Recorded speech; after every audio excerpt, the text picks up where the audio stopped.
Rav Amar, vous voyez, même Aleph Amoud Bet, Oui, c'est la ligne, dans Magmara, la ligne commence Rav Amar, plus ou moins au milieu de la page.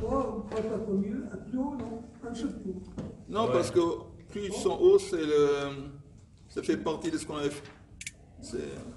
Rav Amar, on avait dit encore une fois qu'il y a une opinion qui dit, je pense qu'on avait dit que c'est Levi, que Shlichut Yad, ça veut dire utiliser quelque chose sans permission. Est-ce que utiliser ça veut dire chisaron? Est-ce que ça veut dire que tu as pris quelque chose, tu as amoindri, tu as affaibli, tu as utilisé de sorte que l'utilisation chiser a créé un manque dans l'objet ou pas? C'est que le type, il a soulevé l'objet avec l'intention de l'utiliser, il ne l'a pas utilisé. Est-ce que ça aussi, ça s'appelle Shlichut Yad? On a eu une marloquette, et Lévi, il dit que ça n'a pas besoin. Maintenant, on a demandé à Magma d'où est-ce qu'il sait Lévi? D'où est-ce qu'il a appris que ça n'a pas besoin, un Shlichut Yad de Chisaron? Et on avait dit qu'il s'est basé sur la Torah. Le fait que dans la Torah, c'est écrit Shlichut Yad dans le contexte de Shomer Sachar. Parce que un Shomer Chinam, c'est écrit dans la Torah, qu'il a gardé quelque chose, si ça a été volé, si ça s'est perdu, il est exempt de Shomer Chinam. Mais il doit tout de même prendre un serment, entre autres que chez l'Oshalach Boyad, qu'il n'a pas utilisé l'objet pendant qu'il le gardait. Ça, c'est pour le Shomer Chinam.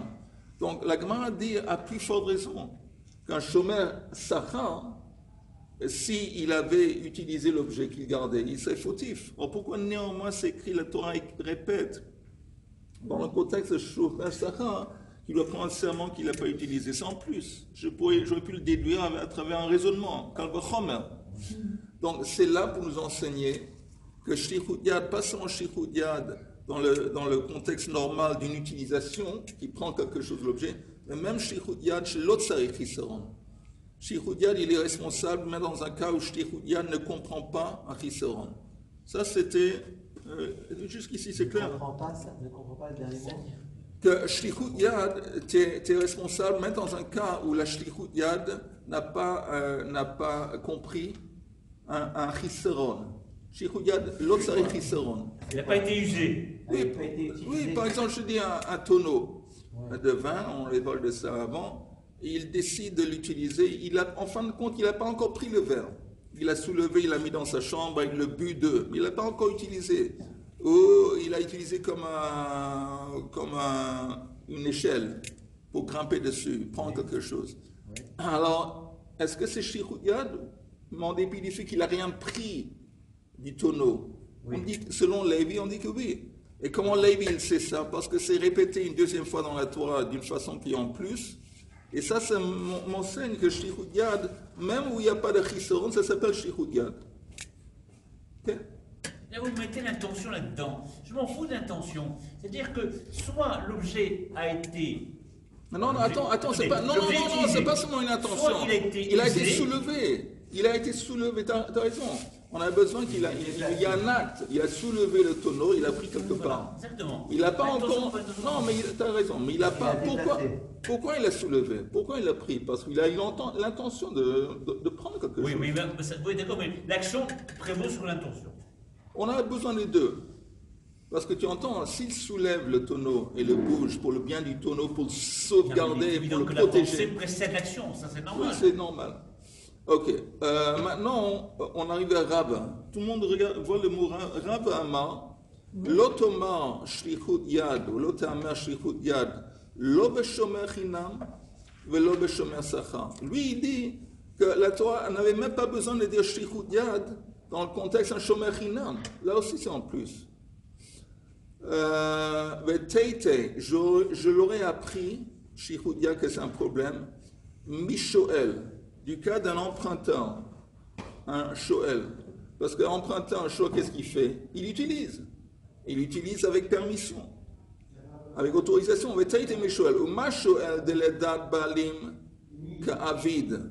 L'emprunteur, quand lui il utilise avec l'autorisation du propriétaire de Shalach Bayad, Chayav. Et c'est de quoi Chayav? qu'une fois qu'il a utilisé, qu'il a emprunté l'objet, s'il y a un accident qui s'est passé, il est responsable. Pourquoi? Parce que le shoel, il a emprunté. Et c'est quoi emprunter? C'est utiliser. Alors, shomer chinam et shomer sachar, eux qui n'ont pas reçu l'autorisation d'utiliser, le kol sheken, à plus forte raison. Je répète, que si un shoel, qui lui a reçu l'autorisation d'utiliser, néanmoins il devient responsable, donc quand quelque chose se passe à l'objet, par exemple, même un accident, même un cas de force majeure, il est responsable. Des gens qui n'ont pas reçu l'autorisation de l'utiliser, comme un shomer hinam, un shomer sachar, à plus forte raison. Donc, selon Rav, c'est Rav, il y a à deux reprises le shlichut, il est en plus. Près du shomer hinam, il est en plus. À côté du shomer sachar, il est en plus, parce que j'aurais pu le déduire à travers un raisonnement basé sur le shoel. Yoel, est-ce que c'est clair ou un peu flou? Très bien. Je répète. Alors, on va ouvrir une bouteille de champagne bientôt. Pas tout de suite, mais bientôt. Non, c'est que on a un cas dans la Torah d'un shoel. Un shoel, par définition, c'est quelqu'un qui utilise un objet, il emprunte. Pourquoi faire? Pour l'utiliser. Il a payé un loyer pour utiliser. Voilà. Pourquoi il est doué, Richard? Ouais. Où est un loyer dans l'histoire? Un emprunteur! Il a emprunté, où est-ce qu'il y a une location? Où est-ce qu'il a payé? Attends, viens ici, je te donne un petit bisou. Je veux dire que Richard, laisse tomber. Il n'y a pas de location. emprunter, genre, c'est comme emprunter, c'est comme. En tout cas, emprunter gratuitement, d'accord? Et emprunter gratuitement. Un emprunt par définition, c'est gratuit. Un emprunt par définition.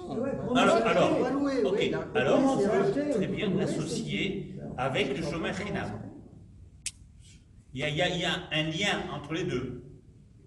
Alors, je vais te dire, tu entends, Richard, le shomer chinam, c'est gratuit, mais c'est qui celui qui sort gagnant de l'affaire?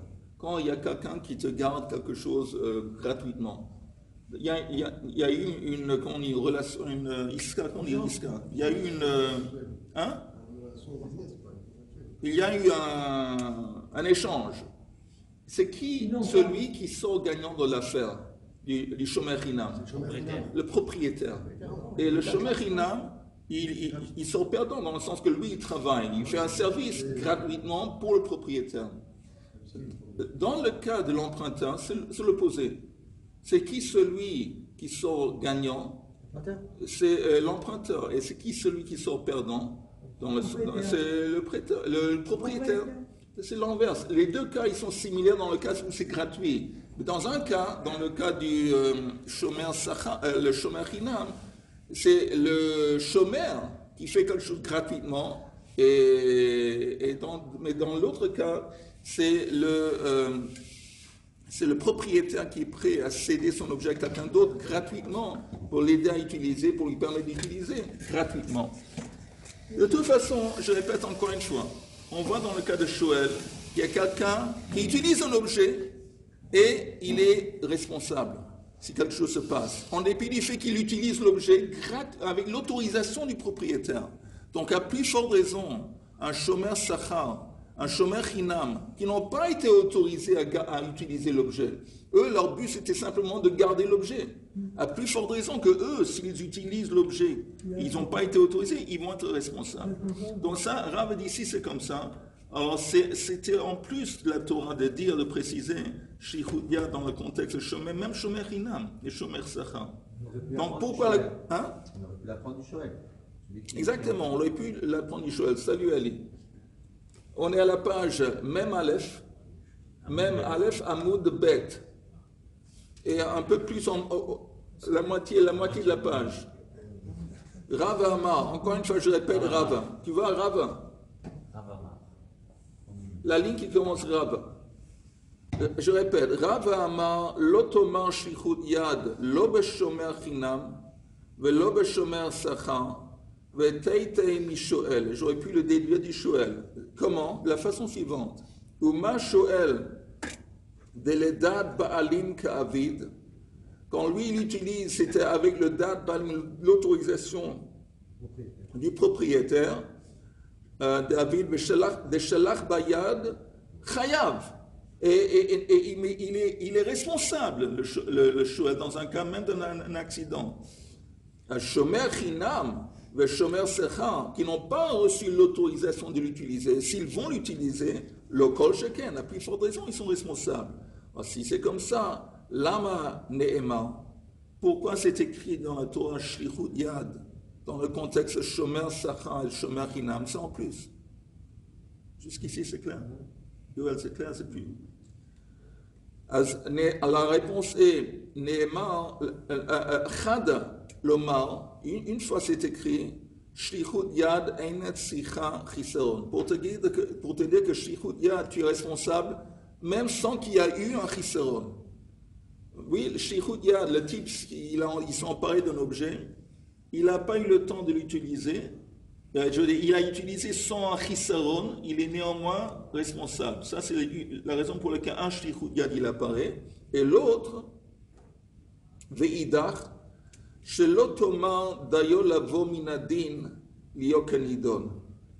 vous entendez, il y a un principe.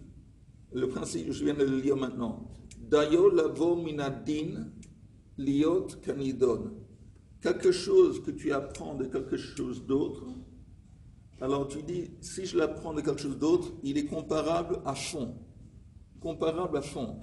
Par exemple, nous on dit que le Shomer Sacha et le Shomer Chinam, ils sont responsables s'ils ont utilisé l'objet, Shlichut Yad. J'apprends ça de qui? J'apprends ça du Shoel. Alors ne dis pas que si j'apprends du Shoel à fond. Non. Pourquoi? Qu'est-ce que c'est d'apprendre du Shoel à fond? Il y a une règle intéressante avec le Shoel, que dans quel cas est-ce que le Shoel il est exempt de toutes ses obligations, l'emprunteur, si au moment où quelque chose s'est passé à l'objet qu'il a emprunté, si le propriétaire travaillait pour lui. Par exemple, il y a quelqu'un qui emprunte une vache, ok? Et le propriétaire de la vache aussi, il décide de travailler, de faire un travail pour le propriétaire pour l'emprunteur. Et pendant qu'il travaille pour lui, la vache est morte. Alors, dans ce cas, le Shoel, il est exempt.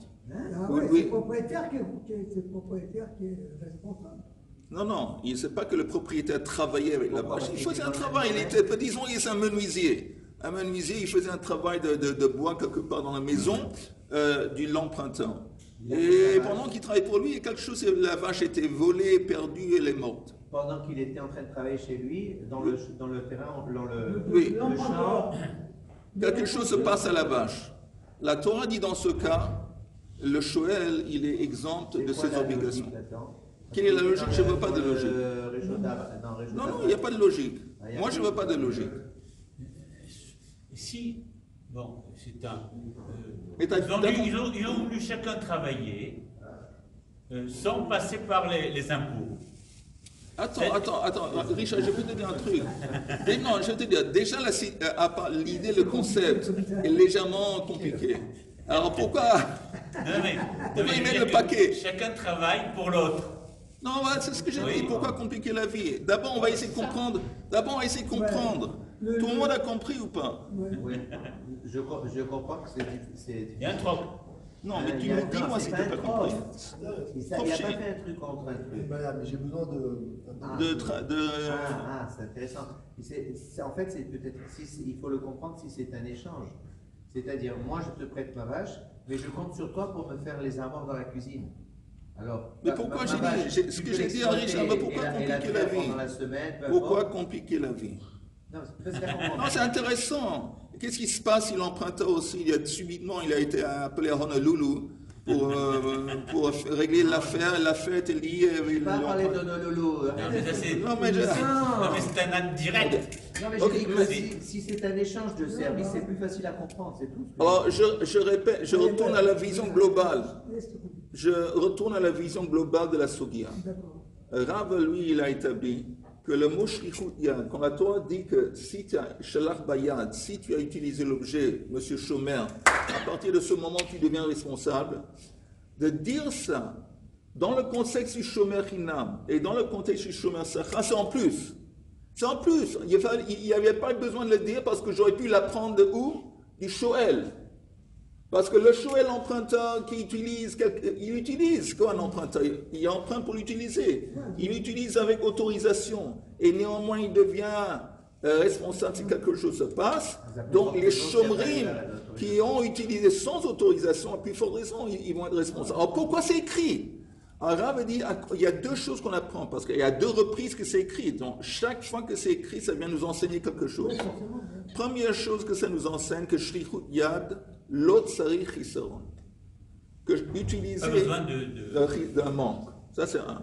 Et deuxième chose, c'est ce principe. Pardon? Chisaron, c'est un manque. Créer un manque dans l'objet. Par exemple, un tonneau de vin. Un tonneau de vin, tu n'as pas besoin, le type il veut prendre un verre de ce tonneau. Il n'a pas encore eu le temps. Alors ça néanmoins, le fait qu'il a bougé avec l'intention de prendre un verre, c'est comme s'il l'avait utilisé. Ou il prend le tonneau en tant qu'échelle pour monter dessus. Il n'a pas pris quelque chose du tonneau, mais il a utilisé. Même sans chisaron, ça s'appelle shlichut yad. Et deuxième fois que c'est écrit, qu'est-ce que ça nous enseigne? Le principe qu'on vient de voir maintenant. Dayo, je répète dans la Gemara, Dayo la vominadin liot kanidon.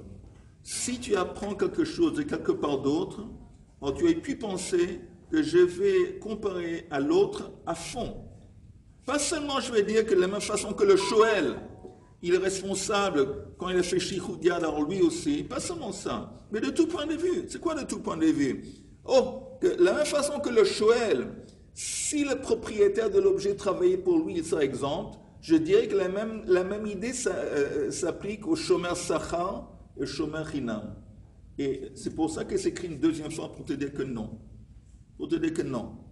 Tu n'appliques pas ce principe. Et même si le propriétaire travaille pour le Shomer Sachar ou le Shomer Hinam, quand quelque chose s'est passé à l'objet, il est néanmoins fautif. Tu ne peux pas comparer au Shoel à fond. Comme dans les mots, Dayo la vominadin yankanidon. Ma Shoel, ba'alim patour. De la même façon que dans le cas de l'emprunteur, si le ba'alim, le propriétaire, travaillait pour lui au moment que quelque chose s'est passé à l'objet, l'emprunteur il est patour. J'aurais pu penser, j'aurais pu comparer à fond, Af shomer chinam, ve shomer sachar, ve ba'alim patour. Et j'aurais pu dire la même chose s'appliquerait au shomer sachar, shomer chinam, que si le propriétaire travaillait pour eux quand quelque chose s'est passé. On te dit non. On te dit non. C'est une question d'emplacement, c'est-à-dire qu'il était dans son réchoute. Il travaille pour lui, je ne sais pas. Il travaille pour lui. Non, mais attends. Je ne sais pas, ça, c'est une bonne question. Non, c'est une bonne question. Non, ça, c'est une bonne question. Est-ce que ça veut dire qu'il travaillait... Est-ce que ça veut dire qu'il travaillait pour lui dans son domaine, ou même s'il faisait un travail pour lui sur son ordinateur dans une autre ville? Ça, c'est une bonne question, je n'ai pas de réponse, je ne sais pas. Bonne question. Mais... Est-ce qu'il dirait du tout là-dessus? Non, sur ça, non. Sur ta question, non. Mais de toute façon, ça, c'est la raison pour laquelle c'est écrit à une deuxième reprise shlichut yad. Et je répète juste la fin. C'est écrit deux fois en plus shlichut yad selon Rav. Il y a deux fois dans la Torah où c'est écrit shlichut yad. Et c'est en plus. Pourquoi? Parce que j'aurais pu l'apprendre du Shoel. Alors, une fois qu'on s'est écrit, c'est pour m'enseigner que shlichut yad, l'autre sarich chisaron. L'autre fois que c'est écrit, c'est pour me dire que ce n'est pas comparable au Shoel à fond. On ne dit pas d'ailleurs la vominadine qui liokanidon. On ne dit pas ça. Et ça veut dire quoi? Que dans le cas du Shomer Sachar, Shomer Hinam, même si le propriétaire de l'objet travaillait pour lui au moment que quelque chose s'est passé, il reste responsable s'il avait utilisé, s'il a fait shlichut yad. C'est tout. Ça, c'est Rav. Alors, on continue. Maintenant, la Gemara dit... S'il est volé, oui, si Shoel l'emprunteur, oui. emprunté un objet, très bien, bon. Et si cet objet est volé, Oui. ou bien si lui le vole, est-ce qu'il doit faire un serment comme le Shomer Chinam Non. ou pas? Non, je vais te dire pourquoi. Normalement, dans la Torah, quand on prend un serment, c'est pour s'exempter d'un paiement. Ah, oui. Dans le cas de l'emprunteur, il est obligé, il est fautif. Il doit Dans payer. tous les cas, il doit payer. Donc, il n'y a aucune raison qu'il va prendre un serment. Le Shomer Chinam, le Shomer Chinam... Sauf s'il est volé. Je dis, dans tous les cas, il dit quelque chose s'est passé à ta vache, il paye. C'est pas important quoi. Il paye. S'il Il est doit lui volé. rendre ou la vache, ou la valeur de Il la a tout vache. fait pour éviter que cet objet soit volé. Il a été volé. Il doit payer. Il doit payer quand même? Bien sûr. Bien sûr. Bien sûr. Mais le Shomer Chinam, qui est exempt dans toutes les éventualités, il est exempt. Alors lui, il doit prendre un serment en ce qui concerne les choses qu'il exempte. Le vol, une perte, un accident. Il doit dire, ok, c'est ça ce qui s'est passé, mais je prends un serment que je n'étais pas négligent et que je n'ai pas fait shlichut yad, je n'ai pas utilisé l'objet. Et encore une fois, une petite chazara, les deux shomrim qui sont au milieu du shoel, l'emprunteur, et au milieu du shomer chinam, c'est le shomer sachar, celui dont on paye pour garder, et le locataire, le socher. Eux, ils sont responsables dans un cas de vol et de perte, mais ils sont exempts dans un cas d'un accident. Alors, s'ils prétendent que c'est un accident, donc ils disent qu'ils sont exempts, ils vont devoir prendre un serment. S'ils disent que ça a été volé et ça a été perdu et je paye, ils ne prennent pas de serment. Oui. Ok. Ok. Maintenant, la Gemara demande, ou le man d'Amar, on avait vu qu'il y avait une marloquette, si Shlichut Yad nécessite Chisaron, et Rav a dit que non. Rav a dit que oui. Oui. Alors, pour Rav, ou le man d'Amar Shlichut Yad Sricha Chisaron, Hanei Tarte Shlichut Yad Lamali. On demande, alors pour cette opinion, pourquoi la Torah répète à 2 reprises Shlichut Yad? Ok. Je répète la question parce qu'on vient de voir que pour Rav, lui il dit que Shlichut Yad c'est répété à 2 fois dans la Torah inutilement. Ça vient nous enseigner 2 choses. Une des 2 choses, c'est que Shlichut Yad n'a pas besoin de chisaron. Mais il y a une opinion qui dit que Shlichut Yad, oui, nécessite un chisaron. Ah, Alors pour lui, pourquoi c'est répété à 2 fois Shlichut Yad? On va voir.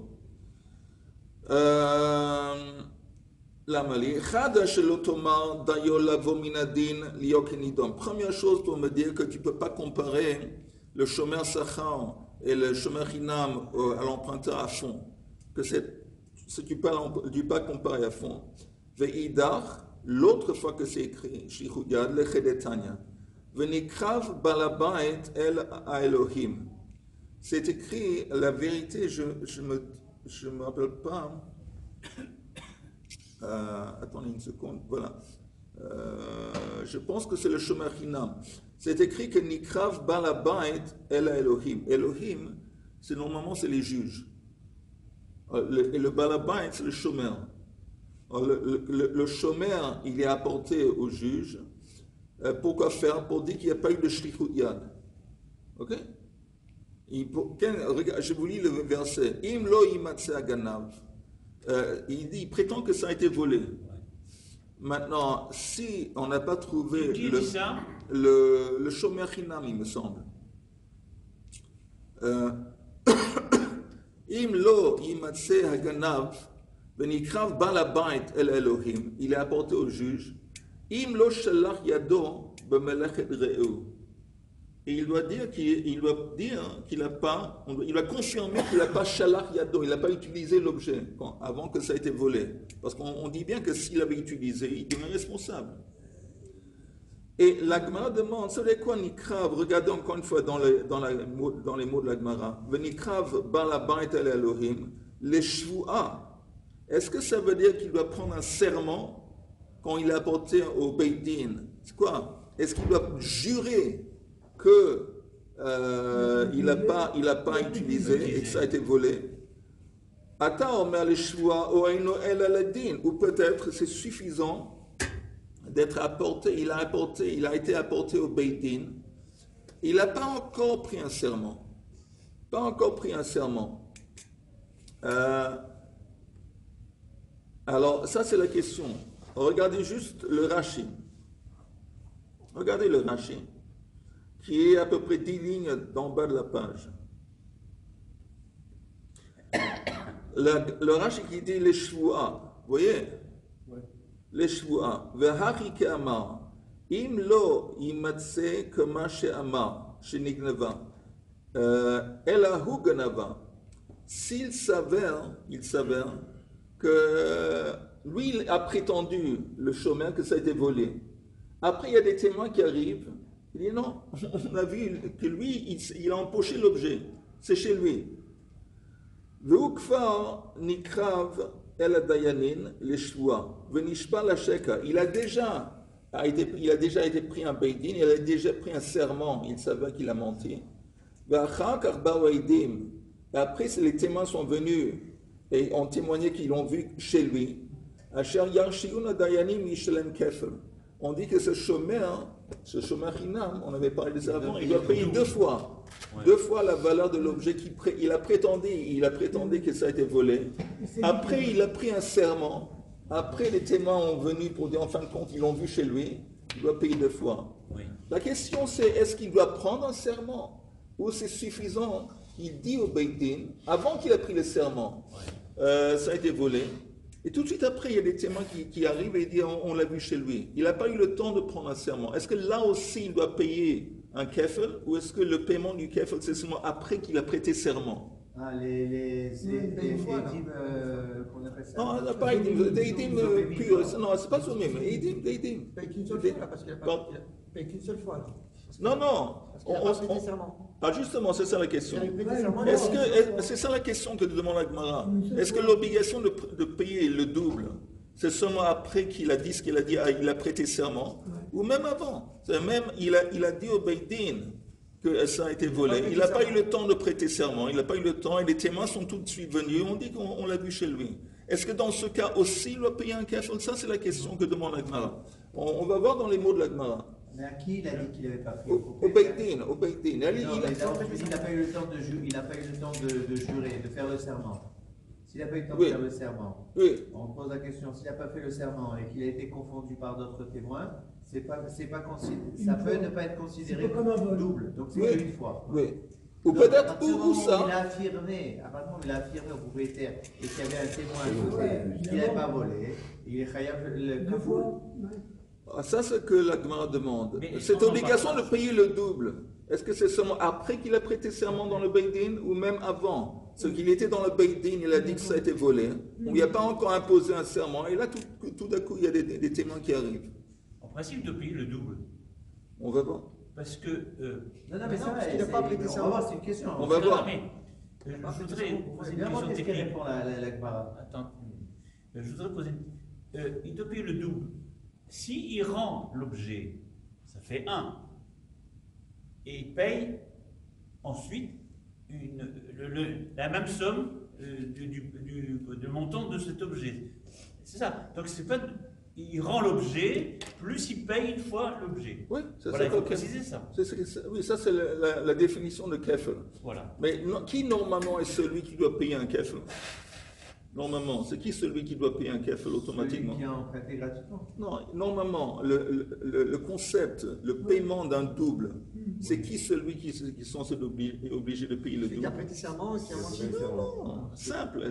Laissez tomber ce qu'on est en train de parler maintenant. Celui qui Dans la Torah qui dit qu'il y a quelqu'un qui doit payer le double. Elle parle de qui normalement? Le menteur. Hein? Celui qui a volé. Voilà. Un ganav, la Torah dit qu'il doit payer le double. Quelle est la logique de payer le double? Quelle est la logique? Il rembourse l'objet plus la pénalité. Oui, mais quelle est la logique? Quel est le raisonnement? Qui ne s'amuse pas à voler. Il a prêté serment. Alors ça c'est bien ce qu'il dit Chaim. Il dit qu'il va pas s'amuser, il va dire bon, je vais perdre dans l'affaire de voler si je vole, parce que pas seulement, c'est trop simple de restituer l'objet. Voilà. Alors il n'est pas sorti perdant. Il dit oui qu'il va sortir perdant, parce que tu vas devoir payer encore une fois. Et ça, c'est pour une déterrence. Mais il y a aussi l'idée qu'on lui dit, on va t'imposer à toi la perte que toi, tu voulais créer à quelqu'un d'autre en volant son objet. Maintenant, à toi, tu vas devoir te soumettre à cette même perte. C'est une capara aussi, c'est une double chose. C'est, comme on dit, a deterrence. C'est pour le... C'est pour dissuader qui recommence. Hein? C'est le dissuader. Un, c'est pour le dissuader, et l'autre, c'est une capara. Capara pour lui. De toute façon, ça, c'est la question que demande la Gemara. Que pose la Gemara. Venikav balabait el Elohim. Parce que el Elohim, c'est quoi? Est-ce que c'est simplement les juges au Beit Din? Alors c'est suffisant que dans le Beit Din, il dit que ça a été volé, il a menti.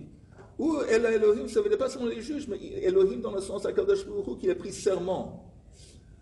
Ata omer leshua ou il fait serment vis-à-vis d'Hachem. Oui, Oeno el Eladin. Neemra shlichut yad le mata, neemra shlichut yad le mala. Shlichut yad a été écrit en bas ou en bas, dans le contexte de Shomer Sachar. Et ça a été écrit aussi en haut, dans la chronologie des versets, dans le Shomer Hinam.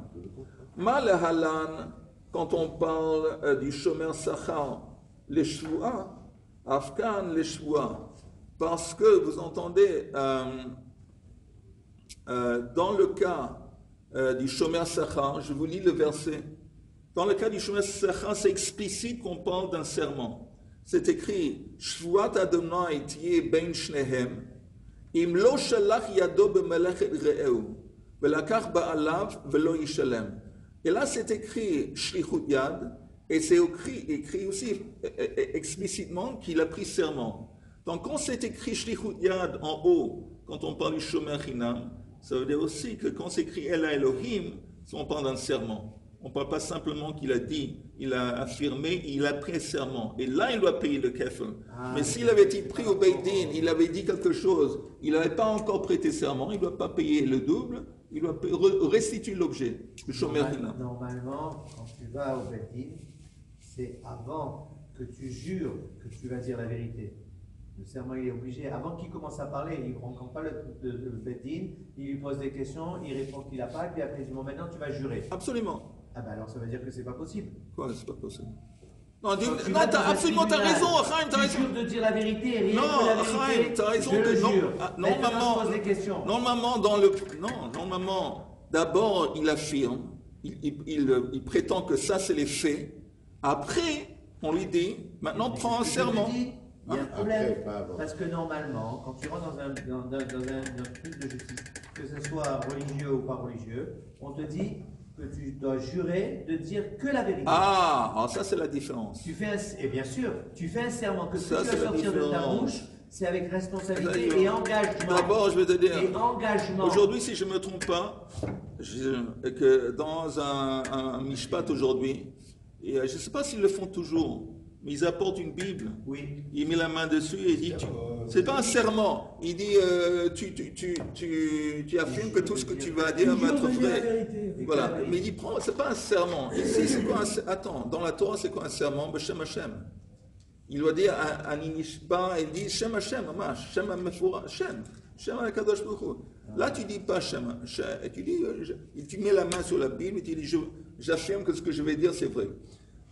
Mais c'est pas compté comme parce qu'il n'y a pas le nom d'Hachem, c'est pas compté comme un serment. Non, c'est pas un serment. Et de nos jours même, ils mettent par écrit et ensuite on signe. Ça, c'est pas un serment. Une fois qu'on a signé. Signé quoi? Ils mettent par écrit tout ce qu'on a dit. Qu'est-ce qu'on a dit? Il a déclaré.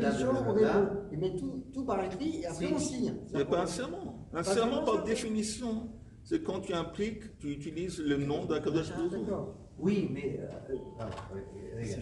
quand tu vas chez un avocat et que tu signes un protocole. C'est ce qu'il vient de dire. Il vient de dire la même chose. Oui, mais non, parce que j'essaie d'expliquer avec d'autres mots. C'est vrai que tu ne marques pas le nom de Dieu, mais tu dis que telle personne est venue. Mais Chaim, ça s'appelle un engagement. Tu t'es engagé officiellement. Mais c'est pas un serment. Un serment, c'est vis-à-vis d'Hachem. Donc si tu lis une feuille et tu signes comme ça. Quand moi je dis à ma femme, je t'aime, est-ce que ça veut dire que je lui ai embrassé? C'est un serment. Je ne l'ai pas embrassé, je lui ai dit que je l'aime. C'est deux choses différentes. Je ne l'ai pas embrassé. C'est deux choses différentes. La même chose ici, tu t'engages, je dis formellement, je m'engage, je dis ce que c'est vrai. Ok, c'est bien, mais tu n'as pas pris un serment. On t'attaque, tu as signé. Non, je ne dis pas. Mais je dis pas. Non, je ne dis pas. Encore une fois, dans la Torah, quel est le but du serment? Le but du serment, encore une fois, c'est dissuasion. C'est le type, on dit, ça existe un type qui a Yirat Shemaim et qui vole. Ça existe. C'est un truc bizarre, c'est peut-être un truc typiquement. Mais je ne voulais pas le dire, mais un type, il risque pas, il n'ose pas de dire Hashem le Shav. Mais il est prêt à voler. C'est un truc, une mentalité particulière. Ça existe. À Londres, je me rappelle d'enfance, mon père, Zichrono Livracha, il m'a raconté, il y avait des gens qui étaient dans le real estate, Nadlan. Et c'était des Haredim, il dit, c'était des escrocs. C'était des escrocs, Haredim. Haredim, ça, apparemment, ils ont Yirat Shamayim. C'est ça, en passant, c'était des escrocs. Ok, mais on a, je vais vous dire la vérité. J'aimerais juste relire très vite ce qu'on a fait jusqu'ici.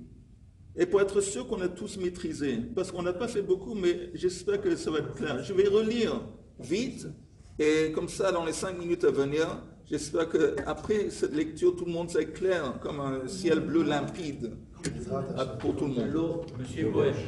Monsieur poète. Ok, Rava, vous voyez Rava? Rava Amar, Lo te'amer shlichut yad, Lo beshomer chinam, Velo beshomer sachar. Pas besoin que la Torah écrit shlichut yad, ni dans le contexte du shomer chinam, ni shomer sachar, Veteitei mishoel. Et je vais apprendre que shlichut yad, ça, la responsabilité de shlichut yad s'impose aux deux, à travers un raisonnement de Kal Vachomer basé sur le shoel, l'emprunteur. Uma shoel de l'edat ba'alim ka'avid, de shalach bayad chayav. Dans le cas d'un emprunteur qui utilise avec l'autorisation du propriétaire et néanmoins il est responsable dans tous les cas qui vont se passer, même dans un accident. Shomer chinam ve shomer sachar, le kol sheken. Ces deux shomrim qui n'ont pas reçu l'autorisation d'utiliser, s'ils l'ont fait à plus forte raison, qu'ils vont être responsables dans tous les cas, même dans un cas d'accident. Alors si j'établis que c'est en plus, pourquoi c'est écrit? Lama ne'ema. Chada, le marlecha, shlichut yad, ein tzricha chiseron. Pour te dire que shlichut yad, le concept de shlichut yad, la faute de shlichut yad ne nécessite pas un chiseron. Deuxième fois que c'est écrit, ça m'enseigne, v'idach, shelotoma, dayo lavo minadin, liot kanidon. Que tu ne vas pas comparer le shomer sachar et le shomer chinam au shoel à fond. Déjà, tu les compares au shoel vis-à-vis de shlichut yad, vis-à-vis du fait que tu dis qu'ils sont également responsables. Mais ce n'est pas une comparaison à fond. Comment je sais? Parce que c'est écrit encore une fois pour te dire qu'ils sont responsables dans un cas de shlichut yad. Pourquoi encore une fois? Ça veut dire que même si le propriétaire, il travaillait pour toi au moment de la perte de l'objet, même s'il a shlichut yad, tu es responsable. Voilà. C'est-à-dire que... Oui. Encore 2 minutes, laisse-moi juste finir ça. Ou le man de Amar, et selon l'opinion qui dit que shlichut yad n'a pas besoin pardon, celui qui dit que shlichut yad a besoin d'un chiseron, c'était Rav. Comment lui il va affronter, comment lui il va comprendre les 2 fois que c'est écrit shlichut yad dans les mots? Ou le man de Amar shlichut yad sricha chiseron, haneitar te shlichut yad. Ces 2 shlichut yad dans la Torah, l'amali, pourquoi ils sont là? Chada, shelotoma dayo lavo minadin liokanidon. Pour te dire que ne compare pas les 2 shomrim au truc à fond. Et deuxième fois que c'est écrit, pourquoi? Ve'idach lechedetanya, comme c'est enseigné dans une braïta. Venikrav, en parlant du shomer chinam, venikrav balabait el Elohim. Qu'on va apporter le shomer chinam qui prétend que l'objet qu'il gardait a été volé, il va être convoqué au Beidin. Et ça veut dire quoi, El Elohim? Les shvoa, est-ce que ça veut dire que ça laisse entendre qu'on va lui prêter, il va prêter serment? Ou peut-être c'est simplement le fait qu'il a été apporté en justice, sans avoir encore fait prêter serment. Alors la réponse est Ne'emra shlichut yad lemata ve ne'emra shlichut yad lemala. Le mot shlichut yad apparaît en bas dans le contexte du shomer sachar et il apparaît en haut quand on parle du shomer chinam. Et quand on parle du shomer sachar, c'est écrit explicitement qu'il prend serment. Donc, de la même façon que shlichut yad dans le shomer sachar égale prêter serment, shlichut yad, quand on parle du shomer chinam, quand on dit Yavo el Elohim, c'est aussi prêter serment. Az ma lehalan leshvua, afkan leshvua, c'est que si le shomer chinam, il n'a pas encore prêté serment, il a simplement dit que ça a été volé au Beit Din, il n'a pas encore eu le temps de prêter serment, et il y a des témoins qui arrivent des banques pour lui dire qu'il ment, il restitue l'objet sans devoir payer le kefir. C'est seulement une fois qu'il prend serment qu'il va être obligé de payer le kefir. Chers collègues, c'était un honneur, c'était un plaisir fou de partager ce bon moment avec vous. C'est le shomer chinam. Oui, non, mais c'est le balaba dans le sens de celui qui gardait l'objet. Bonne journée.